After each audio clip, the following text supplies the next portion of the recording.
Yo tout le monde, c'est Nate et aujourd'hui on se retrouve pour une vidéo pas comme les autres où vous ne me verrez pas jouer à un jeu mais où je vais vous présenter un jeu nommé Star Citizen. On commence tout de suite. D'abord, qu'est-ce que Star Citizen? Star Citizen est un projet commencé en 2012 par Robert Space Industries et codé par Cloud Imperium Game.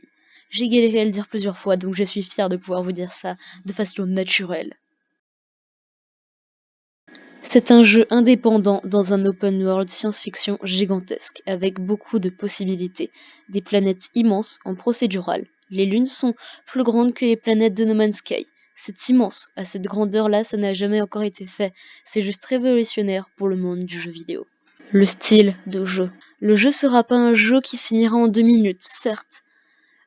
Mais c'est totalement le contraire, justement. C'est un jeu lent. Ce ne sera pas du piou-piou vaisseau détruire toutes les 2 minutes. Il faudra s'attendre à des temps morts, à des temps d'atterrissage, où on prendra plusieurs temps pour atterrir sur une planète.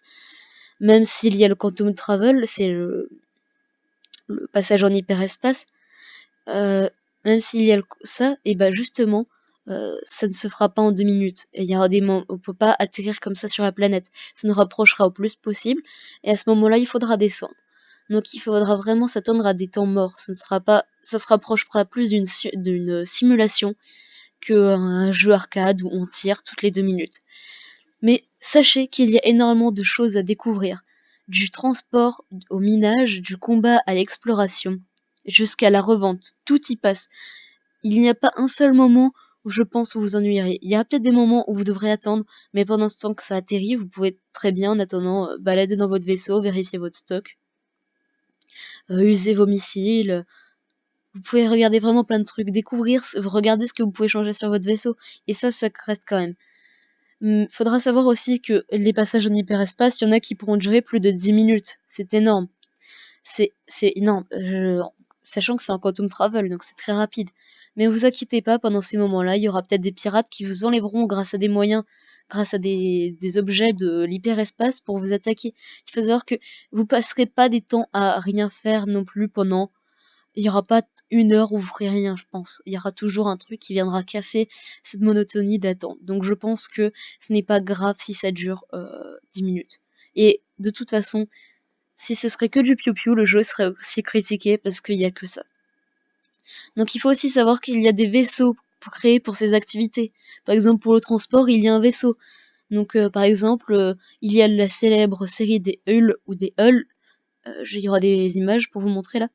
Pour l'exploration, il y a le célèbre Constellation Andromeda, un véhicule beaucoup utilisé pour l'exploration, même gré qui coûte cher. C'est le meilleur rapport qualité-prix en ce moment sur le marché.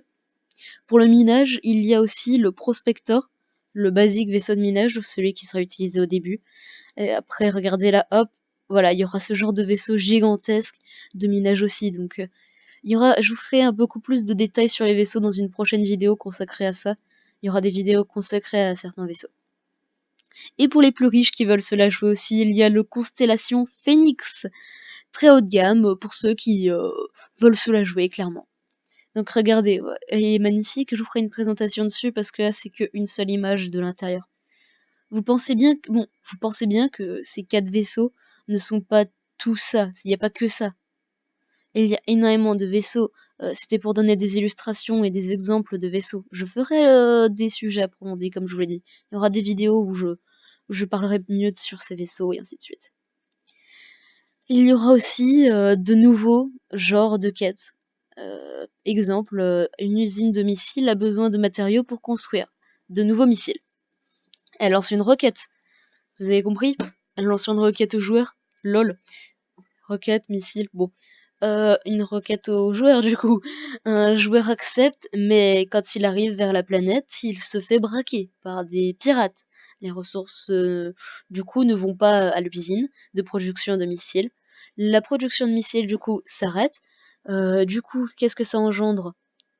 Ça augmente au fur et à mesure que les stocks se vident, le prix des missiles s'augmente. Parce que à un moment, les missiles, du coup, s'ils sont plus créés, il y en a plus, donc ça se baisse. Donc les stocks de missiles baissent, le prix augmente.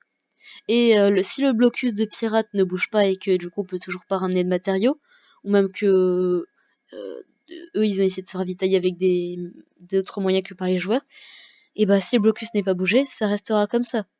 Imaginez, du coup, ça force pas le blocus.